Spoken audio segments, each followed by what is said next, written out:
Chancellor Rachel Reeves is making a candid speech live on Breakfast TV, well, to the nation, from, I guess, the Treasury at 8:10. The unusual thing, it seems to me, is not doing a speech at this point. All the budgets I was involved with Gordon Brown, there was always a speech about 3 weeks out, which was trying to shape expectations, get the journalists and the markets in the right place, but done in quite a low-key way. Yeah. During the day, but not seeking attention. To do this live at 8:10 is so unusual. And I was wondering, is there going to be a big story? Will they tell us at 7 o'clock for the markets she's making an announcement? I'd be amazed if she actually makes an announcement before the budget of some policy. So they're massively raising expectations. What is the purpose of this? I don't understand it at all, and I think this could horribly backfire because there's enormous speculation that income tax could rise, the basic rate for the first time in more than 50 years, by as much as 2p in the pound.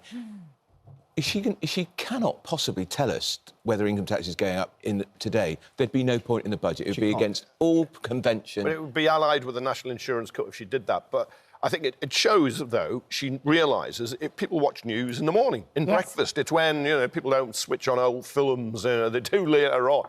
So you get it now and you can set the agenda for the day. But I think it's really high risk because you are raising expectations. Yes. And what? People are going to say, what? That's it? You're going to bring in higher taxes, but we don't know what they are. Well, so therefore, you just get all the speculation, more and more income tax, VAT, national insurance, if you've got a big house. Or is she just going to set the ground and say, it's all the rotten Tories' fault and it was Brexit and Brexit's fault? Is that what the speech is Well, there's some about? truth in that. They've been in power for 18 months. There's some truth. The global financial collapse of 2008 has a long tail. Austerity by the Conservatives and Liberal Democrats was a disaster. You did blow it with Brexit. It's hit haven't had my breakfast. It's hit the economy. COVID was a big factor. Yeah. But it's Kevin, how every government has to pick up what they're delivered. You're correct. And they have to stick to their manifesto promises. Otherwise, voters say, what was the point of voting for you? And just to remind you, because I keep a copy of the manifestos, so we have the page 21 of the Labour Party manifesto. We will ensure taxes on working people are kept as low as possible.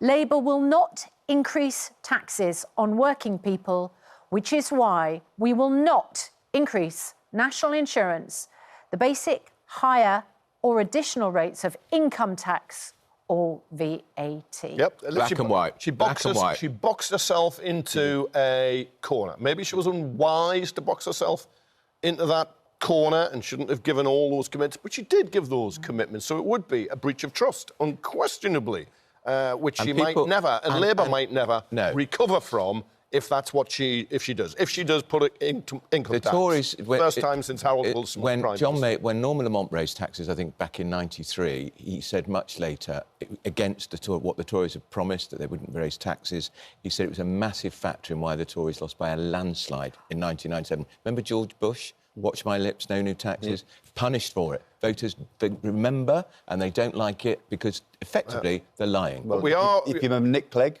2010, I promise to abolish tuition fees. He then agrees to go along with an increase in tuition fees. Tripled them. George Osborne, the Tory Chancellor George Osborne, says, Nick Clegg, Lib Dem leader, don't do it. You won't get forgiven by the public. Nick says, I must do the right thing. I mean, it was a catastrophe. It was. Yeah. But we are in an era where the old two parties, Labour and the Conservatives, are no longer absolutely dominant, and you can win a general election. Labour did it on 34%, just 1 in 3 voters. You could possibly do it on 30% next time, become the biggest party, even with a majority. That's what Farage looks like he's doing at the moment. There's a long way to go. So she's going for a base, isn't she? I think she's got 2 audiences. She's got a base. She wants about 30% of the population to back her. The other 70% will just vote for lots of different parties. It's a risky electoral strategy, but that's what they're doing. And then secondly, she wants to reassure the money markets, the casino capitalists, that tax rises are coming, build them in. Last time she put up taxes, was it 40 billion overall, 25 billion employers, national insurance. The pound didn't fall. The stock market didn't collapse. And it's almost, I think, that's all I can think with her speech is what she's doing now. if you take the speech she's going to do at 8:10, and we saw this from our political correspondent, Louisa James, in her report. I mean, Louisa just says, well, everybody's going to say, is she breaking the manifesto? Yeah.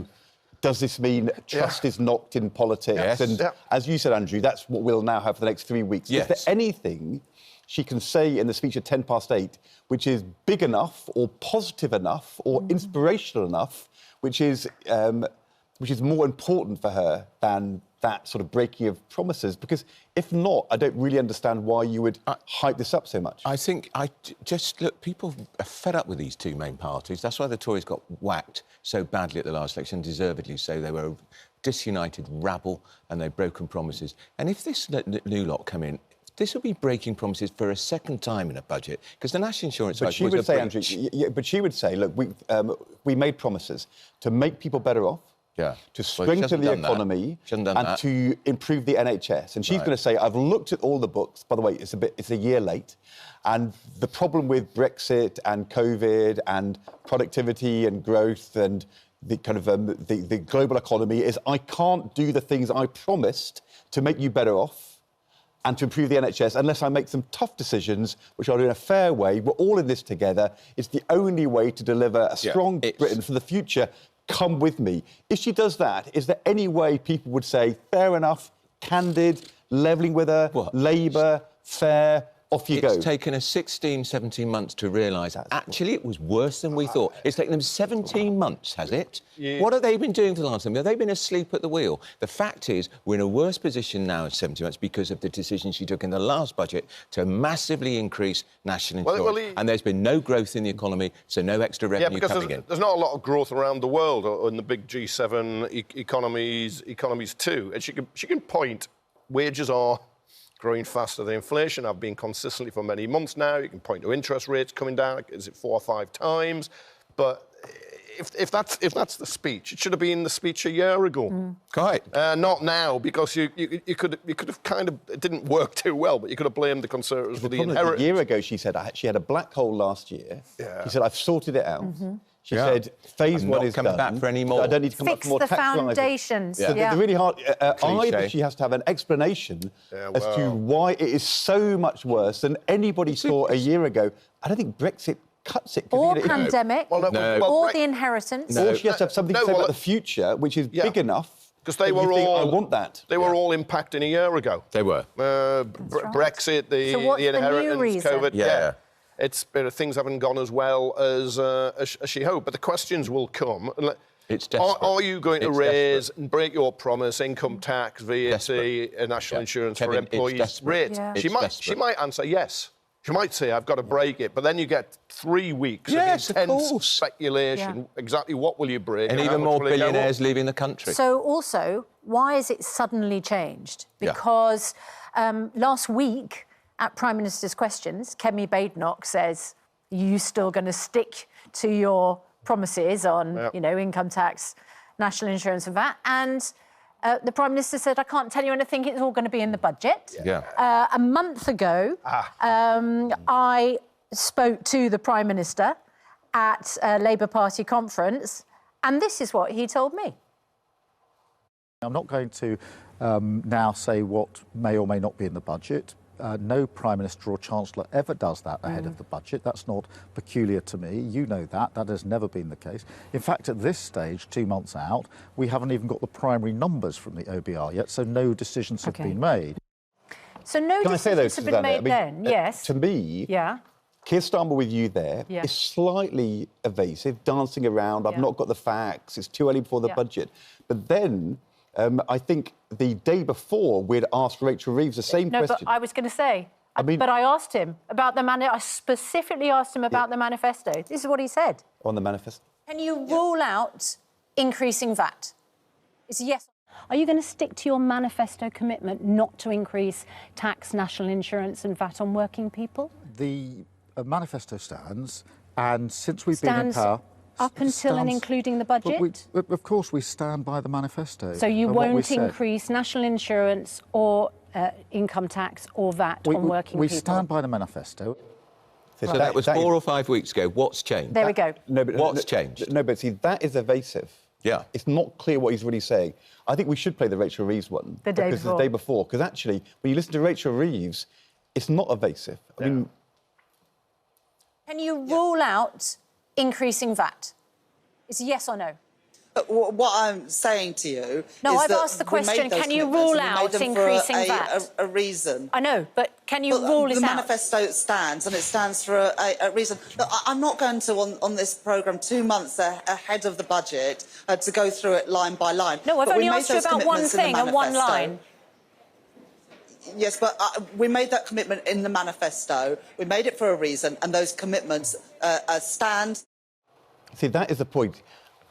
We made those commitments in the manifesto. We made them for a reason, and that reason still stands. That is much harder than what Keir Starmer said. She said the reason still stands. So she has to explain what has changed. Yeah, what's changed? Between September and now, which means there was a reason why it still stood then and it doesn't anymore. That is the hard thing. You can't say Brexit. And you can't blame the Tory legacy for something that's happened in the last 4 weeks. I don't think you can. She now got the figures from the Office for Budget Responsibility. and it's they a do shocker. the scorecard, and they've come in... and so it's worse than everybody was saying a year ago the Office of Budget Responsibility is too optimistic compared to everybody on the economy and on growth. Maybe I it's just correct. think, if you contrast those two interviews we did with Rachel, you did with Keir, it maybe you see the tension, which is that Rachel Reeves is saying, we made those commitments, we've got to stick to them. But Keir Starmer, the Prime Minister, is saying, I know, but how? And I think the voters... Is that the argument literally, I unfolding? can imagine viewers and voters just going, honestly... What a shower. If they voted, if a voter voted Labour on the basis that the Tories had put tax up to the highest record levels, and they'd voted on the basis that the new Labour government was not going to increase tax, national insurance and VAT, all they'll be thinking is, you lied to me. Yeah, if she's going to break that promise, she might as well pack her bags. Yeah. I mean, that's it. Yeah, but when you think there's no way that she can explain that shift in position? Well, she can try and explain it, but I can't believe that voters are going to follow it. Straight through yeah, you could say we were wrong to promise it. Yeah. I mean, you know. That would be honest. Yeah, but I'm not sure that's going to help you in an age when trust is broken in politics and people are... I'm sorry, and also to raging, to wriggle and say it's not our fault, it was their fault, it was Brexit's fault. Come on, you've been in power for nearly 18 months, and a month ago she was sticking to a manifesto. All those, blaming Brexit damaging the economy and COVID damaging the economy. That's all true, but you knew that before the general election, and you knew it at the last budget. And that's why it just doesn't feel credible. Look. Interesting this morning that on the day that the Chancellor's going to... I mean, she's taking over, breakfast television airtime in order... And she knows that Treasury know exactly what they're doing. So, as, they've got us talking about it. I'm not sure it's talking about it in a way they want us to talk about it. All publicity is not good publicity. No. But meanwhile, Reform yesterday also backtracked on a massive pledge, which I'm sure would have got a lot of people voting for them at the last election.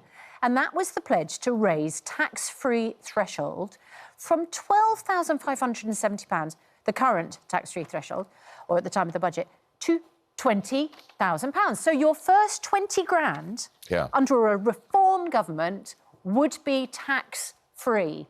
That was a huge pledge. I'm sure many people voted for it. And yesterday, they chucked it in the bin. Because it was free money that never existed, and you'd have never got it without crashing all the public services. Would cost how many 60 billion? billions? 90 billion. Oh, 90 is it? Well, the Institute study said 90. That was the overall package, because inheritance tax was going to go up to £2 million to benefit people like that. And also the higher rate threshold to £75,000. Interestingly, I'm not actually sure. We'll find out because we're speaking to Zia Youssef before Rachel Reeves does her speech later.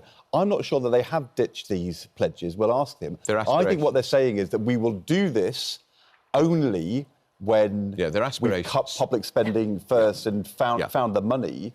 But there's still a debate about whether these are the right tax cuts. I aspire the truth is that they substantially benefit the richest. I aspire to play football for Sunderland and England. It's not going to happen. Their tax cuts are not going to happen. I take my boots to every Norwich game. Because they might be short. You're kidding. This might be the moment. You are joking. He is kidding, This might be the But it's an moment. aspiration. Andrew, it's an aspiration. Just for a second, they might all be struck down by some horrible He's gone bug. mad. I think You never know, Andrew. I think we do, Ed. Be the moment. I think no matter how desperate Norwich are, they're not going to say to you, Can I just get say, your boots on, we mate. are in the relegation zone. Norwich We is had our desperate. worst start for 123 years, but they're not that desperate. Right, no, they're not. I don't you know, Ed, what division they're in? It's football. It's the ball's round. Oh, right, it's OK. a championship. OK, thanks. Right, more details emerging. Obviously, we now are in a situation where we have a man charged over the terrible attack on the train on Saturday. But I just want to focus on, again, the heroism of those involved. And we have this interview that ITV News did yesterday with one of the survivors, who's, in fact, a football fan, Nottingham Forest fan, who had just been to see the game and was on the train.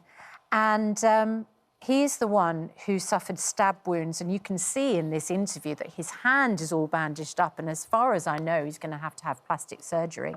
Stephen Crean, his name is, absolute survivor, makes you wonder whether you would do what he did, put yourself in the line of attack, in the face of danger, and be the hero that he was. I mean, honestly. Extraordinary. It's so moving, isn't it, really? So they were younger than me, so he was going to do his bit. Right. He was the senior person. That's what he just instinctively thought. Wanted to protect the younger people. Protect those youngsters. You'd want to be him, but you can't say you certainly would in that situation. It's the way he tells it almost matter-of-factly. Yes. Yeah. It reminds me of people, from the Second World War. People who went on missions. They always just tell it in that same way. And he's done that in a small way on that train, which has had a big impact on people, because he will have helped save lives. But the second person arrested had also fought the attacker. Yeah. He was mistakenly believed to be an accomplice in some way. Yeah. We now believe he was... He was wielding a kettle. Yeah. Is that what happened? Which just makes it even worse. I mean, you can see in the confusion, and unfortunately, you've got to think skin colour played a part in the panic. But he was, people and the police did say stop running, and he didn't stop running. And I think I wouldn't criticise the police in this instance. Well, although terrified. Although I think probably in that circumstance, you'd run. Yeah. The police have got what information they've been getting, and were other people on the train saying it was him. It's very difficult. It's very difficult. Gives you the chills, doesn't it? Andrew Johnson was the LNER train driver. He has also been praised. He contacted a signaller who then took immediate action to divert the train from its usual route. He called upon his near 20-year driving experience to request that unscheduled stop, allowing police to then access the train and apprehend a violent suspect. He'd served in the Royal Navy for 17 years. He said, as train drivers, we hold a lot of responsibility. We practice our emergency response and keep up to date with our knowledge of the route. So if needed, we know exactly where to stop and what to do. The action I took is the same as any other driver. I think my colleagues on board were the real heroes, and I'd like to pay tribute to their bravery. Again, on my another modest man. Just and of course, tears to your eyes, and going it? where they went, of course, he would have known how close that was to the police HQ. Yeah, but of course he was locked in his cab, which is why he's praising those who weren't and were with the attacker. Yeah. But of course, it's that modesty is kind of typical of people. They don't want to boast in any way. But let's remember him. Next time there's a pay dispute on the railways, and let's remember the steward. Next time there's a pay dispute on the railways and people are turning on those workers and saying, you're overpaid, you're greedy, and so on. Remember, they do absolutely important jobs. And also remember them when we hurtle towards driverless trains. Or trains which only have a driver. Yeah. Which there's many of those already. Or there's proposals to take staff off trains, off stations. But also in the debate to come, which we will have, I think, in the next 1 or 2 years, about whether facial recognition technology is an affront to civil liberties. At the moment, the police don't have the tech to really make this work. But when it comes to it, if you have a person who is clearly, as in this case, the the accused was seen in a DLR station 24 hours before. Yeah.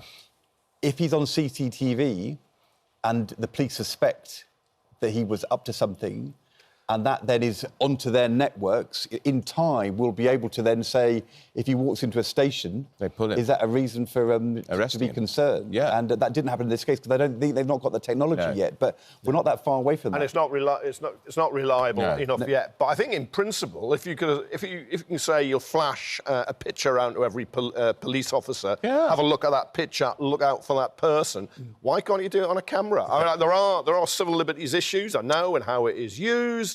And is it only going for people who are being hunted, or would you just use it in general in some way to track people who invade their civil liberties? But I think it's a useful tool. I can't. In a digital age, you don't want to be staying with. It costs money, but it's the right thing to talk about, definitely.